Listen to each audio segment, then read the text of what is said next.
Assalamualaikum warahmatullahi wabarakatuh, sahabat Islam semuanya. Ada beberapa pendapat ataupun khilaf di antara para ulama khalaf tentang siapakah Ya'juj Ma'juj itu. Ada yang berpendapat Ya'juj Ma'juj itu keluar ketika telah datang Dajjal. Ada juga yang berpendapat bahwa mereka memang sudah keluar saat ini. Kali ini kita akan membahas pendapat yang kedua, bahwa Ya'juj dan Ma'juj memang telah keluar dari pengurungannya. Kisah mengenai Ya'juj dan Ma'juj tak hanya dikenal di dalam ajaran Islam. Dalam ajaran Kristen dan Yahudi pun, kisah mengenai sekelompok manusia yang bakal membuat kerusakan besar di muka bumi itu juga diceritakan. Lebih dikenal dengan nama Gog and Magog. Agar kisah ini bisa lebih mudah dipahami, maka akan dirunut berdasarkan beberapa dalil sehingga bisa tampak hubungan antara kisah ini dengan dalil-dalil yang bersumber dari Al-Quran dan Sunnah. 1. Pengembaraan Zulkarnain. Banyak sekali pendapat tentang siapa sesungguhnya Zulkarnain itu. Namun sebagian besar ulama sepakat bahwa Zulkarnain adalah raja sekaligus seorang nabi. Demikianlah, dan sesungguhnya ilmu kami meliputi segala apa yang ada padanya. Quran Surat Al-Kahfi ayat 91. Menurut tafsir Jalalain, ayat ini menjelaskan demikianlah perkara itu sebagaimana yang telah kami ceritakan. Dan sesungguhnya kami meliputi terhadap semua apa yang ada padanya, yaitu yang ada pada Zulkarnain berupa alat-alat persenjataan, bala tentara dan lain sebagainya. Dengan ilmu kami, yakni kami mengetahui semuanya. Pendapat yang paling umum menggambarkan Zulkarnain adalah sama dengan Alexander the Great atau Iskandar yang Agung, Raja Makedonia. Namun penelitian sejarah menemukan fakta bahwa Alexander adalah penganut agama pagan karena situs-situs peninggalannya berupa tempat penyembahan berhala. Satu-satunya kemungkinan raja yang kekuasaannya terbesar di dunia saat itu adalah Kores yang Agung atau Cyrus the Great, Raja Persia dari dinasti Achaemenid. Kekuasaannya meliputi perbatasan Mongolia hingga ke wilayah Sinai di Mesir. Beliau seorang penganut Zoroastrism, suatu keyakinan monoteisme, menyembah satu Tuhan, Ahura Mazda, yang berabad-abad kemudian diselewengkan oleh orang-orang Persia menjadi agama Majusi. Zulkarnain pun melakukan perjalanan di wilayah kerajaannya yang terbentang dari barat hingga timur. Sesungguhnya kami telah memberi kekuasaan kepadanya di muka bumi, dan kami telah memberikan kepadanya jalan untuk mencapai segala sesuatu. Maka dia pun menempuh suatu jalan. Hingga apabila dia telah sampai ke tempat terbenam matahari, dia melihat matahari terbenam di dalam laut yang berlumpur hitam, dan dia mendapati di situ segolongan umat. Kami berkata, "Hai Zulkarnain, kamu boleh menyiksa atau boleh berbuat kebaikan terhadap mereka." Quran Surat Al-Kahfi ayat 84 hingga 86. Menurut tafsir Al-Qurtubi, Zulkarnain adalah seorang raja dengan kekuasaan yang amat luas. Beliau mengembara ke wilayah di mana arah matahari terbenam, yaitu negeri Maghrib. Kemungkinannya wilayah ini masuk ke dalam wilayah Turki saat ini, yaitu di sekitar Laut Hitam. Kemudian dia menempuh jalan yang lain, hingga apabila dia telah sampai ke tempat terbit matahari, yaitu sebelah timur, dia mendapati matahari itu menyinari segolongan umat yang kami tidak menjadikan bagi mereka sesuatu yang melindunginya dari cahaya matahari itu. Quran Surat Al-Kahfi ayat 89 hingga 90. Menurut tafsir Fi Zilalil Quran, Zulkarnain melanjutkan pengembaraannya ke arah timur. Negara di timur itu berlatar padang pasir yang luas dan kering yang sukar ditempuhi manusia.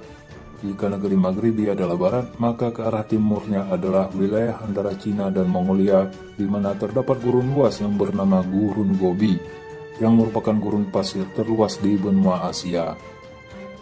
Kemudian dia menempuh suatu jalan yang lain lagi, hingga apabila dia telah sampai di antara dua buah gunung, dia mendapati di hadapan kedua bukit itu suatu kaum yang hampir tidak mengerti pembicaraan.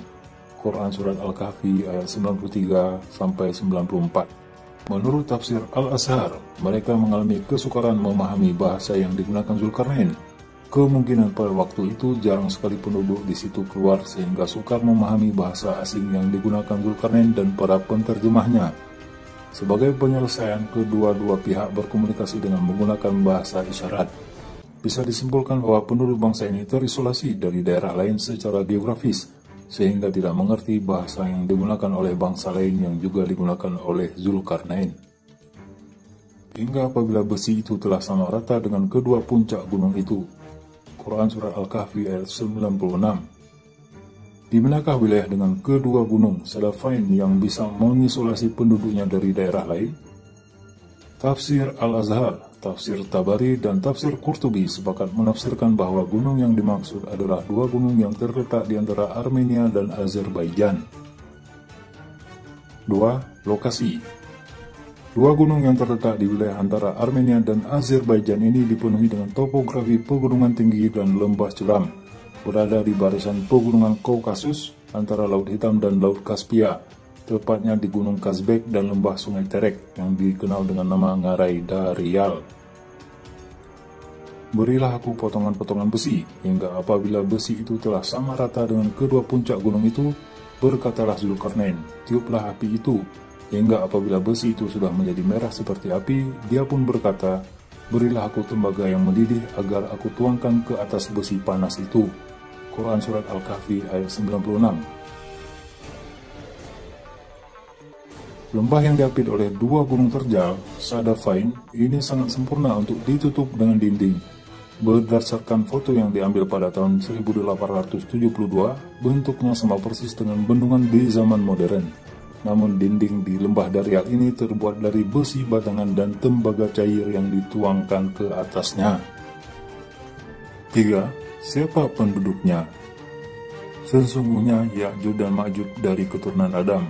Sekiranya mereka dilepas, niscaya mereka akan merusak kehidupan manusia. Dan tidak mati salah seorang dari mereka, melainkan ia meninggalkan dari keturunannya 1000 atau lebih. Hadis riwayat At-Tabarani. Ya'juj Ma'juj adalah manusia biasa yang bisa mati. Jadi pendapat yang menyatakan mereka bukan manusia terbantahkan oleh hadis riwayat Tabrani tersebut. Adapun keturunan sebanyak 1000 atau lebih bisa diartikan mereka mempunyai pengikut yang banyak yang bukan hanya dari ras bangsa mereka. Pada zaman besi, Iron Age, di wilayah ini terdapat kerajaan besar bernama Khazaria. Penduduknya beringas dan liar dan suka mengganggu kerajaan yang ada di sekitarnya.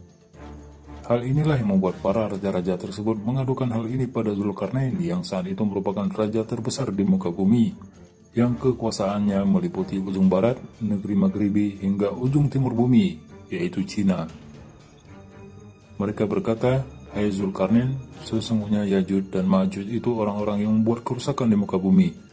Maka dapatkah kami memberikan sesuatu pembayaran kepadamu, supaya kamu membuat dinding antara kami dan mereka? Quran Surat Al-Kahfi ayat 95. Kemudian Zulkarnain membuat tembok dari besi untuk mengurung bangsa Khazaria ini agar tidak bisa keluar lagi hingga waktu yang ditentukan oleh Allah Subhanahu wa Ta'ala. Lalu siapakah orang Khazaria itu? Mereka itulah cikal bakal bangsa yang dikenal dengan nama Yahudi Ashkenazi atau European Jews. Seorang ahli genetika keturunan Israel, Eran El-Haik, pada 2013 silam melakukan penelitian DNA terhadap Yahudi Ashkenazi yang nenek moyangnya diduga berasal dari Khazaria. El-Haik menemukan bahwa kesamaan gen orang Yahudi Eropa itu tak tersebar di seluruh kawasan Khazaria, tapi terkonsentrasi di satu titik di kawasan pegunungan Kaukasus. Ya, terkonsentrasi di satu titik saja. Hal ini sesuai dengan surah Al-Kahfi yang disebutkan sebelumnya bahwa orang-orang Khazaria itu telah dikurung dalam suatu tempat dalam suatu tembok besi yang dibuat oleh Zulkarnain. Penelitian El-Haik ini sekaligus membantah penelitian-penelitian sejarah dan antropologi sebelumnya yang menyatakan gen Yahudi Ashkenazi berasal dari Timur Tengah. Masa-masa perang dan damai antara kerajaan Khazaria dengan tetangga-tetangganya yang Muslim, yaitu Abbasiyah, dan tetangganya yang Kristen, yaitu Bizantium, serta interaksi dengan orang-orang Yahudi yang berimigrasi ke Khazaria sejak abad ke-8, mendorong penguasa Khazar untuk memilih salah satu dari 3 agama tersebut. Pada pertengahan abad ke-9, Raja Khazaria, yaitu Raja Bulan, mengundang tokoh-tokoh agama Yahudi, Kristen, dan Islam untuk mengetahui doktrin dan ajaran masing-masing agama tersebut. Ia kemudian memilih Yahudi sebagai agamanya dan belakangan menjadikannya sebagai agama resmi kerajaan. Berdasarkan penelitian, Yahudi ini bukanlah keturunan Bani Israel, namun mereka adalah keturunan Nabi Nuh alaihi salam.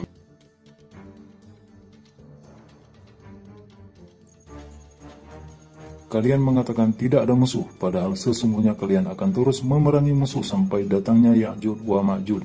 Lebar mukanya, kecil matanya, dan ada warna putih di rambut atas. Mereka mengalir dari tempat-tempat yang tinggi, seakan-akan wajah-wajah mereka seperti perisai. Hadis ini menggambarkan karakter fisik Yahudi Askenazi ini. Wajah mereka lebar sehingga mata mereka tampak kecil dan memiliki rambut pirang, atau bisa juga diartikan dengan menggunakan topi putih kecil di ubun-ubun mereka yang menunjukkan mereka adalah Yahudi. Karakter ini cocok dengan wajah mayoritas penduduk asli Kaukasus Tengah, yaitu Georgia, Armenia, Azerbaijan, dan sekitarnya. Belum akan tiba kiamat sehingga kaum muslim memerangi kaum Turk, kaum yang wajahnya licin dan lebar seperti perisai. Mereka akan mengenakan pakaian yang terbuat dari bulu, dan mereka berjalan menggunakan sepatu yang terbuat dari bulu. Hadis riwayat Muslim, Abu Daud, dan An-Nasai. Penduduk asli daerah Khazaria ini termasuk ke dalam suku bangsa Turk sebelum kedatangan orang-orang Kristen semenanjung Iberia, yaitu orang-orang dari Spanyol dan Portugis. Menurut Joseph Ben Gurion, seorang pakar sejarah Yahudi abad pertengahan, bangsa Turk merupakan keturunan dari Togarmah, cicit Nabi Nuh alaihissalam yang terdiri dari beberapa suku bangsa. Pakaian khas bangsa Turk saat itu adalah pakaian tebal yang terbuat dari bulu. 4. Kapan Ya'juj Ma'juj keluar? Maka mereka tidak bisa mendakinya dan mereka tidak bisa pula melubanginya. Menurut tafsir Jalalain, Ya'juj dan Ma'juj kala itu tak mampu mendaki tembok itu karena terlalu tinggi dan terlalu licin, dan mereka tidak dapat pula melubanginya karena tembok itu terlalu kuat dan tebal sekali. Zainab binti Abu Salamah bercerita kepadanya dari Ummu Habibah binti Abu Sufyan dari Zainab binti Jahsi radhiyallahu anha bahwa Nabi SAW datang kepadanya dengan gemetar sambil berkata, "La ilaha illallah, celakalah bangsa Arab karena keburukan yang telah dekat. Hari ini telah dibuka benteng Ya'juj dan Ma'juj seperti ini." Ketika itu Nabi membuat tanda lubang dengan ibu jari dan jari telunjuknya. Zainab binti Jahsi berkata, "Aku bertanya, wahai Rasulullah, apakah kita akan binasa sedangkan di tengah-tengah kita banyak orang-orang yang saleh?" Beliau menjawab, "Ya benar, jika keburukan telah merajalela." Hadis riwayat Muslim. Jika kita merujuk berdasarkan hadis Rasulullah SAW tersebut yang menyatakan bahwa pada saat Rasulullah bersabda itu telah ada lubang sebesar ibu jari dan jari telunjuk, tentu tidak lama setelah itu lubang itu akan semakin membesar sampai akhirnya Ya'juj Ma'juj ini pun keluar seluruhnya. Sungguh tidak mungkin atas penduduk suatu negeri yang telah kami binasakan bahwa mereka tidak akan kembali kepada kami, hingga apabila dibukakan tembok Ya'juj dan Ma'juj dan mereka turun dengan cepat dari seluruh tempat yang tinggi. Negeri apa yang sering diceritakan dalam Al-Quran namun kemudian lenyap dan kemudian muncul kembali? Ya, negeri Israel. Ketika tembok Ya'juj Ma'juj hancur, mereka segera turun dari lembah yang mengurung mereka sekian lama dan berniat untuk kembali ke negeri yang menurut mereka adalah tanah yang dijanjikan. Salah satu tanda kiamat adalah mengeringnya Danau Tiberias atau Tabaria atau Galilea Sea yang terletak di sekitar Yerusalem. Sesungguhnya aku mengeluarkan hamba-hambaku yang tidak ada kemampuan bagi seorang pun untuk memeranginya. Lalu Allah Subhanahu wa Ta'ala keluarkan Ya'juj dan Ma'juj dan mereka mengalir dari tiap-tiap tempat yang tinggi. Kemudian mereka melewati Danau Tabariyah dan meminum seluruh air yang ada padanya. Hingga ketika barisan paling belakang mereka sampai di danau tersebut, mereka berkata, "Sungguh dahulu di sini masih ada airnya." Hadis riwayat Muslim. Kita tahu bahwa telah berdiri negara Zionis Israel dan Danau Tiberias masuk ke dalam wilayahnya. Maknanya, jika Danau Tabariyah sudah mulai mengering, maka itulah era generasi terakhir Ya'juj Ma'juj. Atau jika Danau Tabariyah mulai mengering, maka penghancuran Ya'juj Ma'juj oleh Allah Subhanahu wa Ta'ala sudah sangat dekat. Dan faktanya Danau Tabariyah debitnya sudah mulai berkurang sejak beberapa tahun yang lalu. Lalu bagaimana dengan pendapat sebagian ulama yang menyatakan Ya'juj dan Ma'juj keluar menjelang kiamat bersamaan dengan turunnya Nabi Isa alaihissalam? Sungguh pasti akan ada yang berhaji dan umrah ke Bait Allah, Ka'bah, setelah keluarnya Ya'juj dan Ma'juj. Hadis riwayat Bukhari. Ini bisa berarti bahwa pada saat Ya'juj Ma'juj dilepaskan, kaum muslim tidak menyadarinya dan masih dapat beribadah seperti biasanya, terutama melakukan perjalanan haji atau umrah. Hal ini tentu tidak bisa kita lakukan jika dalam keadaan perang akhir zaman. 5. Korban utama Ya'juj Ma'juj. Zainab binti Abu Salamah bercerita kepadanya dari Ummu Habibah binti Abu Sufyan dari Zainab binti Jahsy radhiyallahu anha bahwa Nabi SAW datang kepadanya dengan gemetar sambil berkata, La ilaha illallah, celakalah bangsa Arab karena keburukan yang telah dekat. Hari ini telah dibuka benteng Ya'juj dan Ma'juj. Hadis riwayat Muslim. Hadis ini menunjukkan bahwa bangsa Arab merupakan bangsa paling terancam dengan kehadiran Ya'juj dan Ma'juj. Saat ini bisa kita lihat bahwa Jazirah Arab atau Timur Tengah merupakan daerah konflik paling membara di dunia. Hal ini sejak keberadaan negara Zionis di sana. Kemudian mereka menguasai bumi seluruhnya dan sebagian kaum muslimin berpihak ke golongan mereka, sehingga sisanya berada di kota-kota dan benteng-benteng beserta hewan ternak mereka. Hadis riwayat Ibnu Majah. Saat ini bisa kita saksikan sendiri banyak pemimpin, cendekiawan muslim, dan sebagainya yang malah bersahabat dekat dengan Israel. Mereka malah menjadi ante-ante dari Zionis untuk memperbudak dan membantai sesama muslim. Zionis ini berusaha mewujudkan tatanan dunia baru dan bersiap untuk menyambut Al-Masih Dajjal. Keturunan bangsa Khazar ini diberi kecerdasan yang luar biasa oleh Allah Subhanahu wa Ta'ala. Mereka selalu bergerak di belakang layar sebagai mastermind atau dalang, sehingga kita merasa tidak ada musuh yang menindas dan memperbudak kita secara langsung. Mereka lah yang mengatur ekonomi dunia dengan praktek perbankan. Mereka lah yang merusak tatanan sosial dengan kapitalisme, komunisme, liberalisme, pluralisme, sekularisme, dan feminisme. Dan yang utama mereka lah yang mengatur politik dunia dengan produk yang bernama demokrasi dan human rights. Mereka lah yang menjadi sutradara perang di seluruh dunia. Mereka tidak turun langsung sehingga tidak pernah disadari langsung oleh umat Islam bahwa ada dalang besar di balik itu semua. 6. Kebinasaan Ya'juj Ma'juj. Setelah mereka berhasil mencengkeram negara-negara lemah, kemudian mereka menantang negara-negara kuat. Kemudian mereka berjalan dan berakhir di Gunung Qumar, yaitu salah satu gunung di Baitul Maqdis. Kemudian mereka berkata, kita telah membantai penduduk bumi, mari kita membantai penduduk langit. Maka mereka melemparkan panah-panah dan tombak-tombak mereka ke langit. Maka Allah Subhanahu wa Ta'ala kembalikan panah dan tombak-tombak mereka dalam keadaan berlumuran darah. Hadis riwayat Muslim. Melemparkan panah dan tombak ke langit dapat diartikan sebagai perang senjata udara atau perang nuklir yang memakan banyak sekali korban.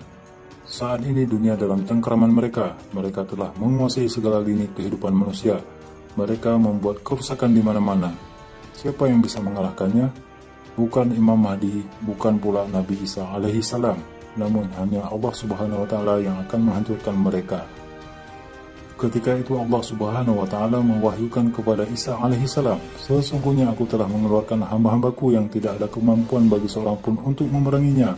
Maka biarkanlah mereka hamba-hambaku menuju Tur. Lalu Allah Subhanahu wa Ta'ala mengutus Ya'juj dan Ma'juj dan mereka mengalir dari tiap-tiap tempat yang tinggi. Kemudian mereka melewati Danau Tabariyah dan meminum seluruh air yang ada padanya. Hingga ketika barisan paling belakang mereka sampai di danau tersebut, mereka berkata, sungguh dahulu di sini masih ada airnya. Ketika itu terkepunglah Nabiullah Isa alaihissalam dan para sahabatnya. Hingga kepala sapi ketika itu lebih berharga untuk mereka daripada 100 dinar kalian sekarang ini. Maka Isa dan para sahabatnya berharap kepada Allah Subhanahu wa Ta'ala untuk menghancurkan mereka. Lalu Allah mengirimkan makhluknya, yakni sejenis ulat yang menyerang leher mereka yang menyebabkan mereka binasa seluruhnya seperti kematian satu jiwa. Namun, terlepas dari apapun penafsiran tentang Ya'juj Ma'juj ini, kaum muslimin jangan sampai lalai. Berpegang teguhlah kepada agama Allah dan perkuatlah persatuan dengan sesama muslim. Kebenaran datangnya dari Allah, kesalahan datangnya dari kami. Wallahu a'lam bishawab.